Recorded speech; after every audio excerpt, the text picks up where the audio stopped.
Any Don't work Steves? with Steves. Anyone with Steves? What I'm really interested in finding out is what happens when sort of newly signed bands are told by the record label, "Oh, you're going to go and record a couple of music videos," and like me, you're from the generation, the MTV generation. Were you like really excited about the idea of doing music videos, or was it a little bit like, no, no? Yeah, loved it. I think yeah. I think we all loved it. It's another creative thing, art, and even just the thinking behind videos, the concept and storyboarding, Did the you whole get like those? process of it. There's technology and the skills of handling a camera, how you frame things, all of that. It's fascinating, Do and you you get? never stop learning and being creative with that side of Do you get a lot of input visuals. into the what it's going to be? Um, Not really.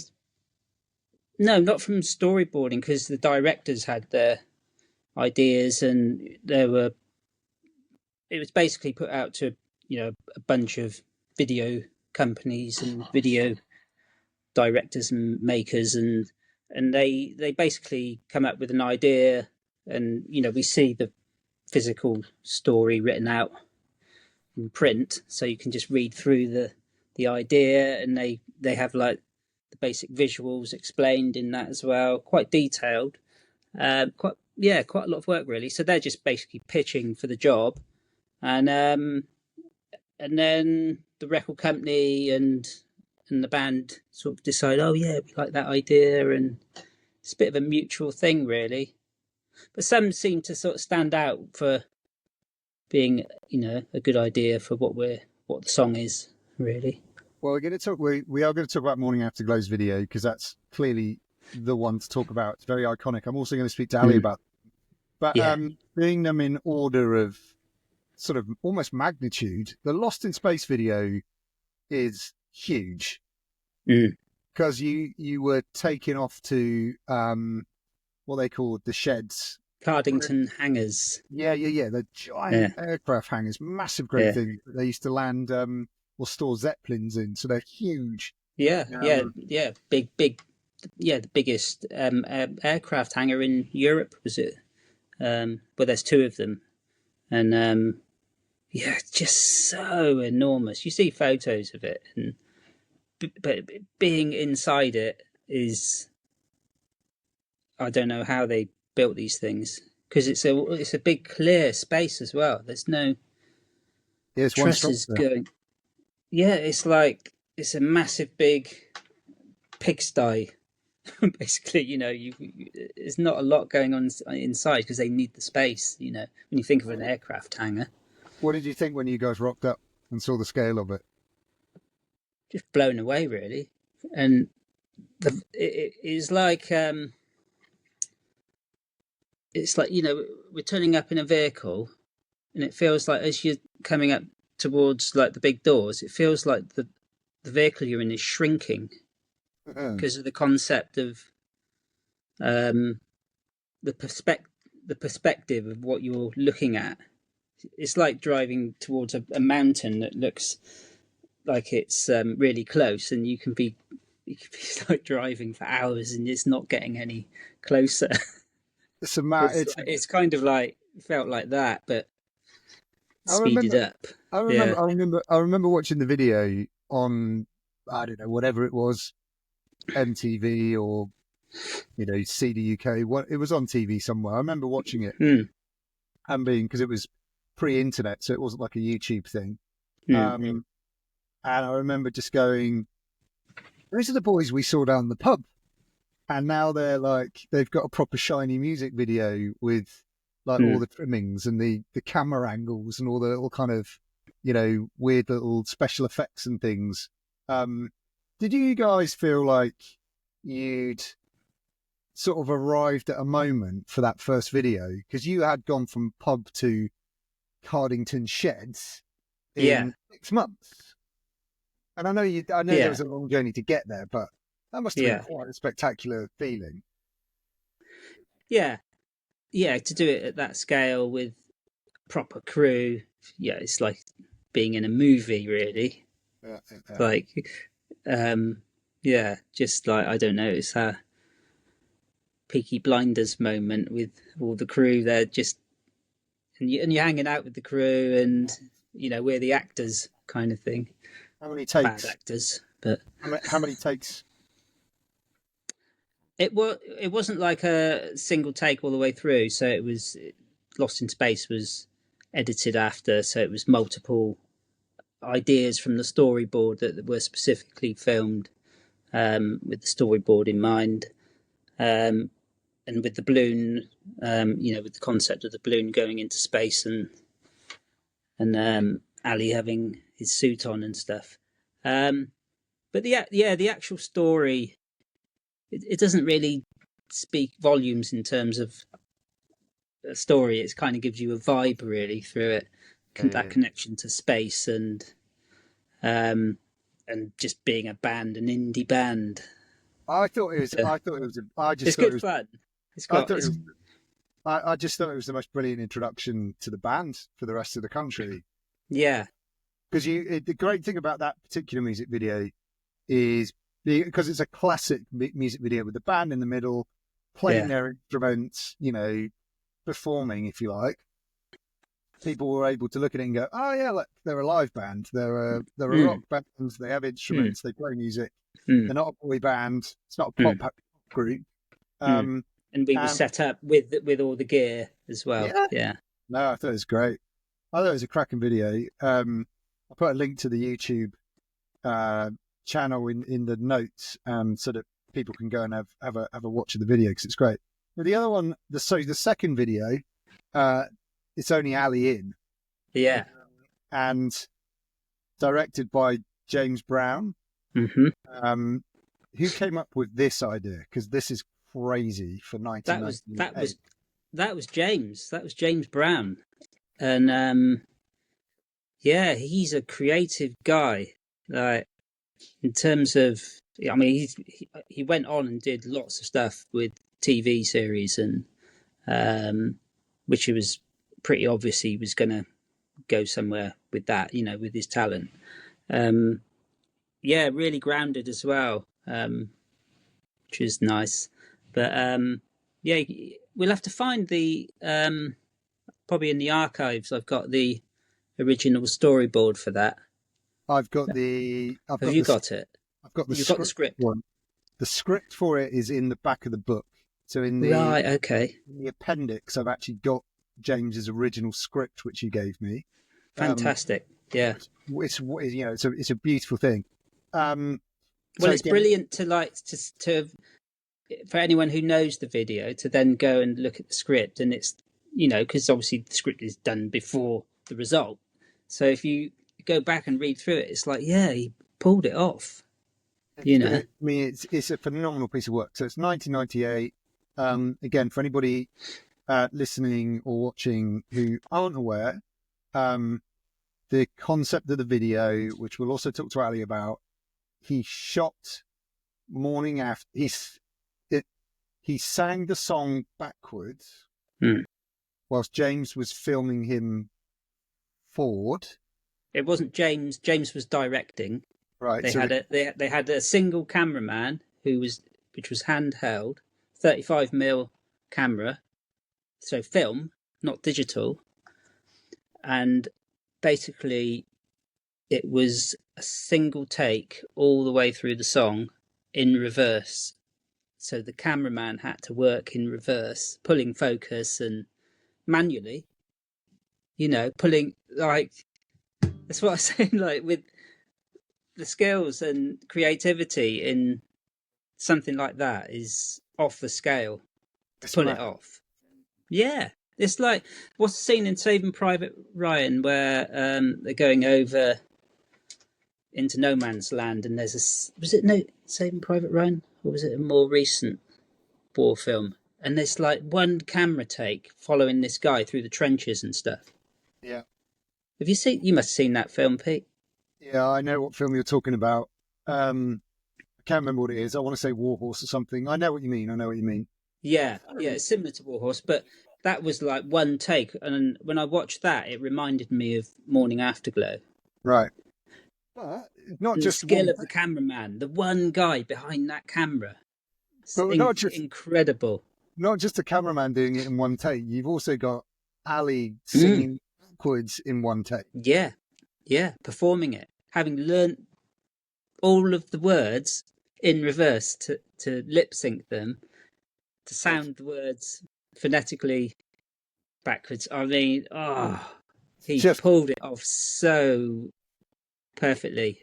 it's just spine And to be tingling. able to like walk backwards and do all that as well through the scene, because obviously it's being reversed Yeah. at the end. And nailed The, it. I remember Nailed it. having a chat to him about it, about just how long it took to get in to kind of mental shape to be able to do that. It's not a small feat. You've learnt the song backwards. You then perform the entire thing backwards. The cameraman's doing it backwards. And then when you play it all in reverse, it all makes sense. It's just crazy. Yeah, and with the set making as well of the room, how it was set up and designed. That's a whole other creative thing for DIY skills. And also, James was saying that in one of the interviews that there's also, I think there's like not even a tiny amount of CG in the whole thing. It's all like analog. The whole thing is just done. I think he said something like there's one sort of minor effect, but not even proper CG as we think about it now. There's one sort of minor piece of animation on the window smashing or something like that. It was the ball being thrown through the window, I think. Everything and else, airplanes, because there was an aeroplane going by as well. Right.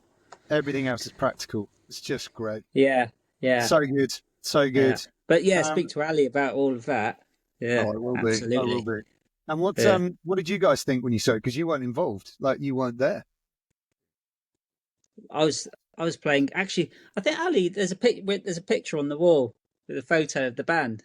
Is there? And that you're an Easter egg in your own video. If you look closely, so I am. We're all in it in that photo, and obviously we all played them on the song, and it's just completely proud of it. The video got no thing about not being in it physically. It's I feel like I'm in it musically. Yeah. Do you remember? Hold on though. There must have been a moment where you were like, oh, the script for the second video. Oh, we're not. Where are we? Yeah. Let's do this one. Just like, I'm in that bit. Hilarious. And then the third video from the single, from the album, Best Friends. That was James Brown as well, wasn't it? Yeah. The concept of that was basically to get as much media exposure as we could. Right. And so the idea was, if we break the Guinness Book of Records for custard pie throwing, we'll get some media attention for it. I love the logic of it. Yeah. But I also think the logic. I think it did get mentioned on London News, but because they were, I think they'd sort of had this plan with the record company to. I don't know what they were scheming really. We didn't see any of that, but there was a plan to like get it on the news, on like national news, and it never felt like that could work for that idea. I think it's pretty sure it was on London News, but there was also something happened that day that was quite significant in main news, and so it meant that there was no room for this silly bit of news. But we broke the record. Got into Guinness Records. So I've just got to take everyone who's listening to the scene in case they are not aware of this. Again, it's on YouTube. So definitely go and check it out. There's a behind the scenes video as well. Electrasy. So the music video for Best Friends Girl is filmed up in South London somewhere, Crystal Palace Way. in an alleyway. The band have a custard pie fight with the Laurel and Hardy fan club, Yeah, that's it. right? Yeah. To break the world record for the most amount of custard pies thrown in 3 minutes or whatever it is, Mm, mm. which you did. Yeah, And it was about 4,338 pies, something like that. Can't remember the the exact number. It was a lot of pies, and they were record, proper crust pies, not like record. the spray foam pies. It was real custard, and this was all when they made the pies. It was all inspected by the Guinness record people to make sure they had the right weight, right diameter, the right consistency of custard, and like the thickness of the crust, which had to be a real pie crust. And you imagine, like, these are weighty, and there's 4,000 plus being winged around, and there was some St. John's ambulance were there at the end of it, and there's someone had like 3 or 4 stitches above their eye because of this crust. No, Yeah, seriously, it was like, that is yeah, amazing. yeah, I mean, yeah. It's lethal, funny. really. But I, also, like the amount, I'm not going to get all like loony left and start complaining about things, but the amount of waste, 4,000 custard pies. Did they taste good, by the way, or did they? no, No, okay, right. And also, who cleaned it up? Was it you? it should. It wasn't me. No, no, I don't know actually. All that mess. Yeah, Very good. maybe they just left it for the city foxes to come and gorge. So good. And also, the other thing that's hilarious about that video, we won't talk about the 2 airline pilots. That's a different story for another day. But well, who decided that you guys should be in orange boiler suits? That's probably the record company trying to make us like cohesive as a band. You know, maybe to identify that. Oh, that's the band in the video because they're all wearing boiler suits.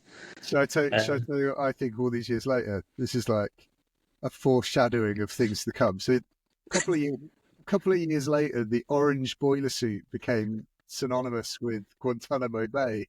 And so, like, every time I watch that video back, it just looks like 5 or 6 terrorists having a Yeah, custom fight in an yeah. alleyway in Crystal Palace. It's so good.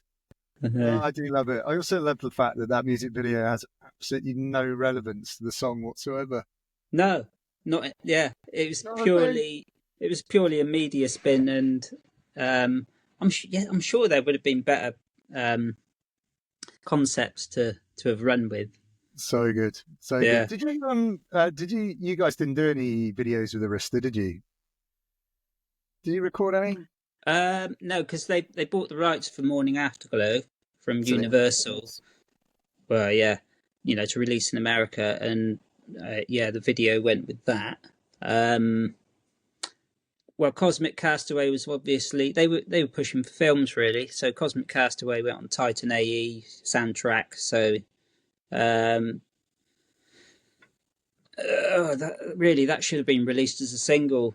But then Clive Davis was given the push, and we were moved on to recording a third album, despite it being hugely successful. The second album at the beginning of big success in Japan as well, and we were plucked away from that part of the roller coaster. Yeah, Renegades was Monkey Bone film, so again That's that was right. kind of covered by that movie, so you didn't need a record, you didn't need a video for that. Yeah, and So out there was penned for Lord of the Rings, would have been taken up by that. and you know, if that had happened, would have probably had a video off the back of that. But everything else is videos we DIY spun ourselves, like Roll It Up after Arista. So that was very using basic fun equipment at home. Do you prefer doing them yourself now? Yeah, I think so. And you know, having you involved in all of that as well is awesome as well, because you've got a similar mind of where to take stuff, and you love the undergroundy Yeah. approach with it, and you can actually do some like quality stuff now with all the gear. Yeah. It's getting really good, and also, Yeah. it's not Cardington sheds, but you can do some really neat stuff. Do you think a lot of musicians are just DIYing music and videos and stuff now just because it's cheaper, easier, and actually it's a bit of a tough time for musicians and they haven't got the budget to do Cardington sheds and reverse morning afterglows anymore? Oh, absolutely. It's even if you wanted to do like morning afterglow was 96,000. Yeah, 96 range for that. yeah, yeah. I think Lost in Space was around 65 grand. And Best Friend's Girl was something like 48,000. Wow. Big money, isn't it? And this is all money It's the it. band has to pay back, because this comes out of our advance. This is how you build up. This is when you sign a record deal for £1 million. This is where the money goes. See, Yeah. and Well, we have to pay it back out of all of our percentage of record sales, whilst the record label are creaming it in over and over through the years. but I guess you were at the end of that era of kind of big music videos anyway. I remember Well, it like that's going something I through. was going to say. Is where is the outlet for music videos with MTV? Where are the music channels? And Yeah. I don't. It's a shame though, isn't it? Because it's such a fun, creative thing to Yeah. see, and it can give you a whole other level of um, enjoyment. Yeah, I remember I used to watch a lot of MTV. yeah, I think my favourite music video probably of all time is Peter Gabriel Sledgehammer. Yeah, I that's mean, one of the early ones, wasn't it? yeah, what a piece of work that is. Yeah, I think, anything by, gosh, I don't even mind saying it. I'm not even embarrassed to say that, Michael Jackson obviously had the art form of the music video down to a very high budget, yeah, you Thriller know, and but just big, like movie type things. And then all the way through the mm. 90s, I think music videos were as important to bands and their images as some of the music they were making. It was just such a Yeah, big deal. because it's like an expanded album artwork, isn't it? Yeah. For a lot of bands, even doing it on a budget, Yeah. you can get a sense of all the characters in the band, which I really like. Yeah. Um, What's your favourite music video of all time?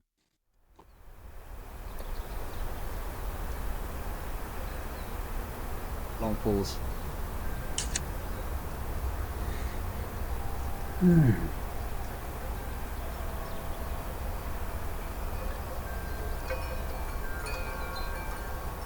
Even longer pause. Honestly. you caught me out there, Pete. Okay, just pick a couple that you admire. Um, I've drawn a blank. All right, we'll move on from that. He actually Cut. told me off camera that it was Right Said Fred. I'm Too Sexy. Favorite music Yeah, video of all time. I was like, Steve, come on, you could have picked anything from Blur, Oasis, Bon Jovi. No, you chose Right Said Fred. yeah. I was thinking like further back actually. Bowie. There's Anything like Bowie. no. I think I'm going to say SRV. Stevie Ray Vaughan, Couldn't Stand the Weather, which All is right, quite interesting. and it's basically a storm hitting him in the face as he's playing, like just a full gale force rain. Yeah, like that. Amazing, amazing, amazing. Robert Palmer, Addicted to Love. I see. This is the thing. It's like I'm finding it hard to think because I haven't seen music videos for so long, apart from I quite like the Sam Fender one actually recently, where it's just 17. 17 going under, yeah, brilliant. 17, yeah, 17 going under. I was thinking, yeah. And that's in the back streets, isn't it? Of his Newcastle. haunt. Yeah. Newcastle. Yeah, amazing. Yeah. That's got a real vibe. Earthy. What music videos have you guys put up onto YouTube recently, just so people know some of the homemade stuff? Well, most recently, literally 2 days ago, is Easing My Soul. Easing when and that was that was kind of spun off the idea of Morning Afterglow actually, and with it that being backwards and playing with time, and we thought, oh, let's try a concept of playing with time where the actual imagery is changing in time, and it's about Ali's lip syncing again, and so, but this time it was basically Ali was. I don't really want to say how it's done. Actually, I want people to watch it. Don't give away the trick. And I don't want to give away the trick, but basically, it looks like Ali's singing completely normally, but everything in the background is changing time. Right. And we did that using an iPhone. Oh, there you go. Without post production, so it was done in camera as a real life shot. If anybody can guess how they did it, leave a comment on the video.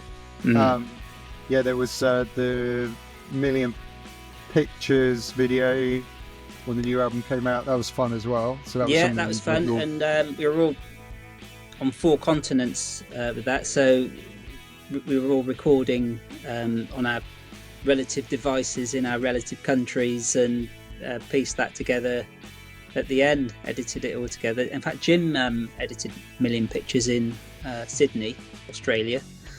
Did an ace job, and and it's come out great. Feels like a band. Yeah, it's a cracker. Well, I'm really glad that. And then there's all yours, of course. Well, it's a. I mean, there's so much storytelling in Electrasy songs. And Nigel's lyrics and the way that the band plays and stuff, that trying to piece footage to those songs, I'm not saying it's easy, but it's actually, it lends itself really well to the visual format. Yeah. It's a lot of fun. We've played around with some AI generated stuff, which actually isn't that great. So we've not really used much of that. But we gave it a go. We've looked at filming stuff on phones. We got tons of footage on the tour last year, which all needs to be cut into various videos at some point. But yeah, I mean, it's a delight, isn't it, to be able to create moving pictures to songs like so. So when you choose, because obviously we don't say, oh, go and do this song, Pete. You just sort of say, oh, I'm going to do a video for this, and you just sort of crack on with it. Do you try and storyboard it in advance, or do you let it develop sort of naturally? Yeah, I storyboard in so much as I usually have an idea, and I squiggle it down on a piece of paper or something. Do a really quick comp, so just comp something together with stock photography or pictures or whatever. Okay. Run it all through. But like I said, it's great because it just fits the song. You just match it to the song. So the one that I did with you, which I really, really like, was Falling from the Stars. Oh, I love it. That was really good fun to do. And again, it didn't take a lot of backwards and forwards with the band either, going like, what do you think of this? What do you think of this? Because it just kind of does it. I found a load of old sci-fi movie, 50s and 60s sci-fi movie footage. It was all royalty free, and it just kind of plays naturally. It feels so great. It's really B-movie kind of. I probably wouldn't have approached it with that style. But then being able to just like see what you wanted to, the thing that you had in your head, to just develop it and go blah, and there it is, and it's like, oh wow, that's like, I listened to the that's song. I listened to the song, just and great. when I listened to the song, I went back to my grand's living room in the 80s, watching old Mm. black and white movies on the sofa. Yeah, right, And it was right, like right. literally which went into my head, and it was like, oh, like Yeah, so it was a good one today. and it's Really easy. getting a lot of views as well, It's regularly. getting it's getting good views, really Yeah. good fun. I think we've got a couple more in the tank coming as well, which is really good. So anyway, we won't ruin that. I think we're almost at time as well. Mm.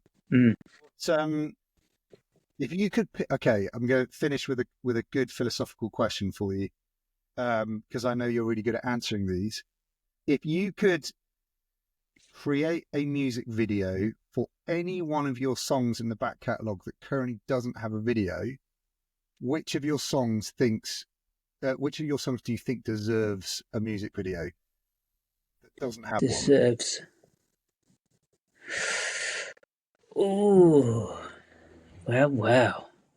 There's quite a lot of songs that haven't got music videos. That's kind of spoilt for a lot of choice there, and we will be churning out a lot more music videos. There's quite a lot of that we've already done on To the Other Side. I think I'd have to decide for a song on Wired for Dreaming, just because it's such a great album and needs more more videos. Really, I think. Probably Dr. Zach, actually. Yeah, I knew you were going to say Just because it's so energetic and it's the one. punchy, Yeah, quick. It's quite a short song, but music video for it. and actually there was a gig we did when we reformed in 2008, when Ali came back from Los Angeles to Dorset, and we managed to release Wired for Dreaming then with under Pink Hedgehog, and we did a live gig at Bemster Town Hall, and there were some other pubby gigs as well, and we played Dr. Zach. Did you? And it's like, I don't know if you've heard it actually, and it's like, oh yeah, it's like we haven't been playing that enough. Such a great track. Never heard it live, and it is probably one of my favourite Electrasy songs. It's an absolute beauty. Yeah.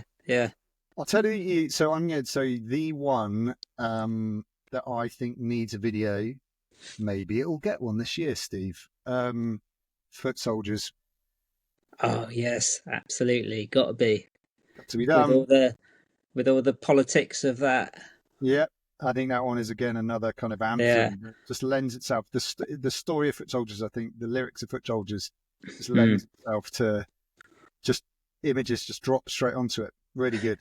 Well, and it's also there's a lot of subject matter happening every day to develop ideas for that video. Yeah, absolutely. not just in the morning seeing what's developed in the news, but it's like, oh, and what's happening in the afternoon now that's completely random, and isn't music great though for getting away from all that? It is. Well, maybe in another recording we'll talk about sort of music and politics, or how music fits to the news and stuff like that. But, and mental health. Not today. I think today we've had a cracking chat, and that was lovely. That was really good. And I want everybody to go and sort of immerse themselves in Electrasy's YouTube channel and all those videos that have been done, past and present, but also just other musicians. Just go and admire the art form of the music video, because it's been forgotten about. And I think YouTube at least is a good platform, and Vimeo is another one. It's a really good platform for like the long form video, not bloody TikTok. 30 seconds of music video. Go watch watch them all the way through, like, indie bands that haven't they might have done some DIY stuff at home and not necessarily got a lot of views on the video, but don't let that put you off watching it, really. I think exactly enjoy it, because things get buried. And right, Steve, listen, that was a joy, my friend, and thank you. We'll have a little chin wag next week as well, and maybe we'll bring one of the other boys from the band and see what Absolutely, yeah. Let's hear what the boys got to say. All right, Steve. Good to see you, Take care, mate. mate. Cheers. Bye. Bye-bye.